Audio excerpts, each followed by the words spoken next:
the scientific process is fundamentally broken. So this YouTube channel or LinkedIn video series is about software development. That's my expertise, right? So I try to keep it on that specific subject and avoid politics and religion and God knows what. However, this is a story that has consequences for your ability to understand why the scientific process is fundamentally broken and why you can't trust any science really that exists in the world. And I wish I could take credit for this story, but I can't. It was Mrs. Stovner back in 1997 that told me this story. You see, Mrs. Stovner was the first female PhD candidate of Norway back in 1925 or something. I met her in 97 when she was like 85 years old. She was still blistering intelligent, one of the smartest women one of the smartest persons I've met in my entire life.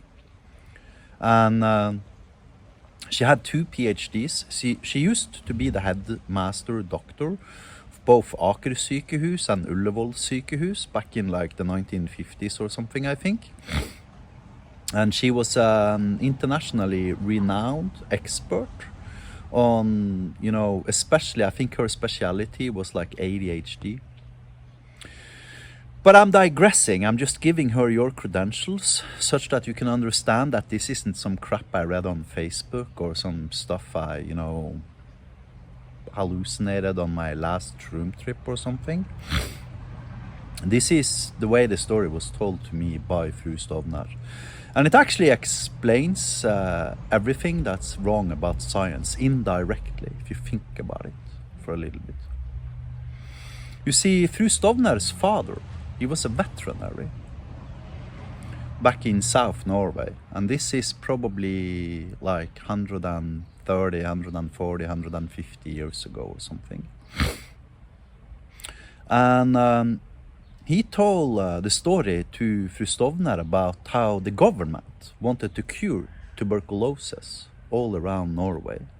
So the government had this plan to eradicate tuberculosis. So approximately 120 years ago or something, the government released a decree that said that all cows with cow tuberculosis was to be slaughtered. Now, the thesis was that cow tuberculosis was one of the factors that gave you human tuberculosis. So although cow tuberculosis could not infect human beings, they still believed it was like a source of the human version of the disease. So they gave a decree to every single veterinary in Norway that they should slaughter and kill and exterminate all cows that had cow tuberculosis infections. And they did. Over the next 20 years, Norway as a country saw an epidemic of tuberculosis incidents, killing, I think it was more than 1 million people in total or something, over the next 20 years. And everybody who died, like 99.9% of those who died, had like one thing in common. They were born after they killed all the TB cows. And the mortality rate from TB increased like 1,000% for everybody born after that date.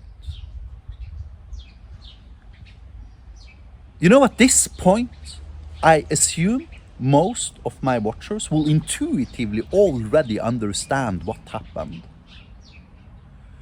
You see, you drink the milk, it's got TB in it, but the TB cannot infect you because it's cow TB. However, it resembles human TB to such an amount that your body and your immune system becomes adapted to recognizing TB.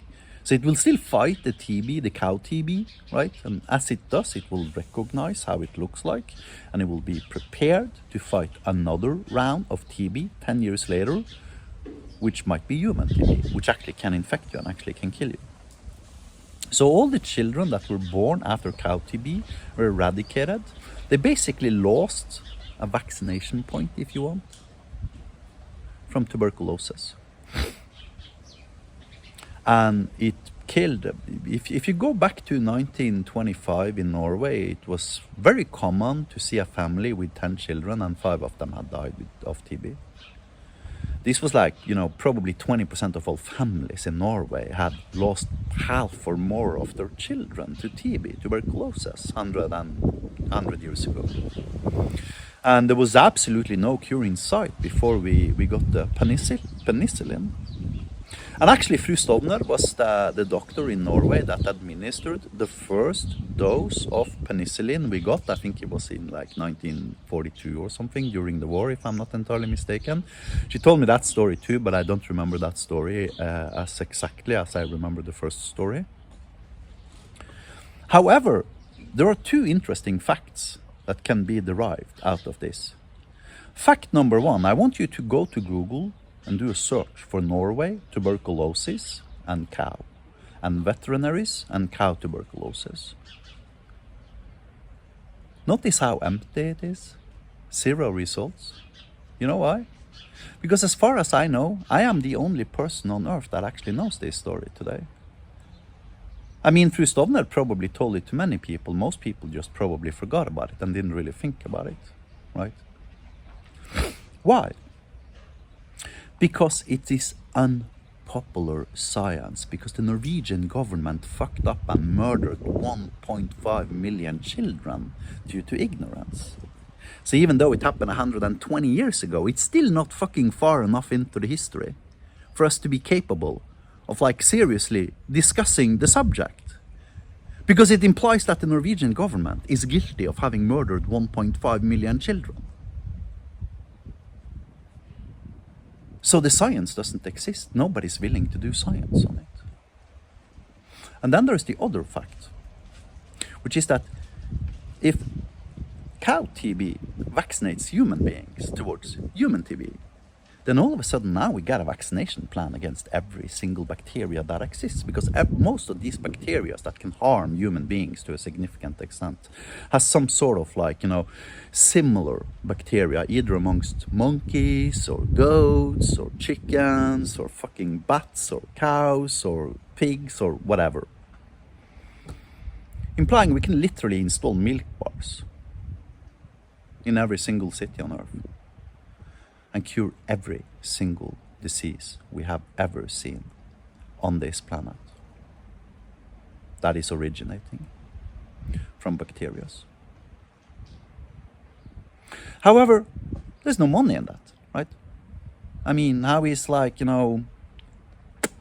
Pfizer going to, like make money if everybody can just drink milk and be fine? They're not going to sell any more antibiotics, right?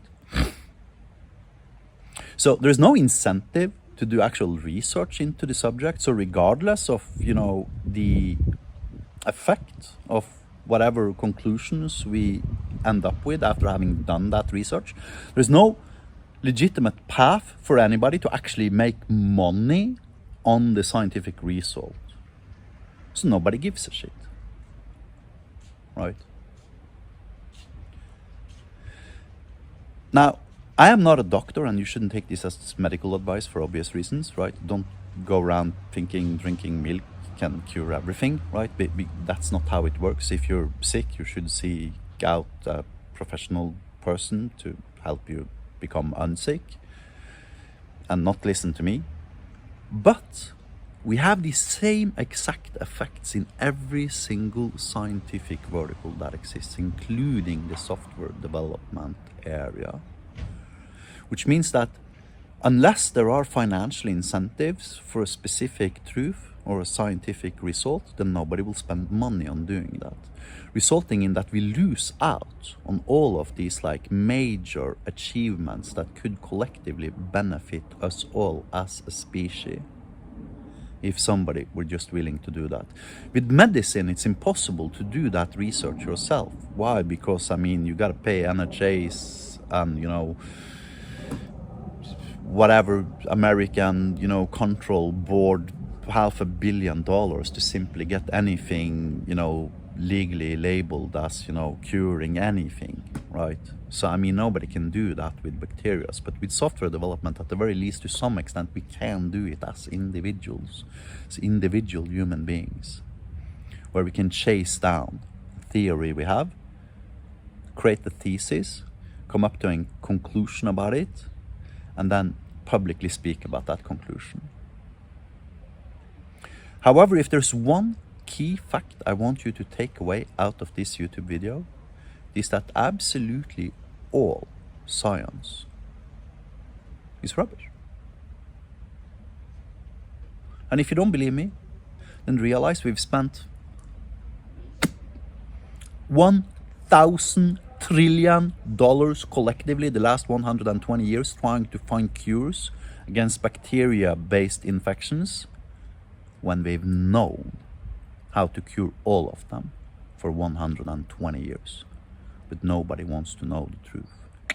Have a nice day.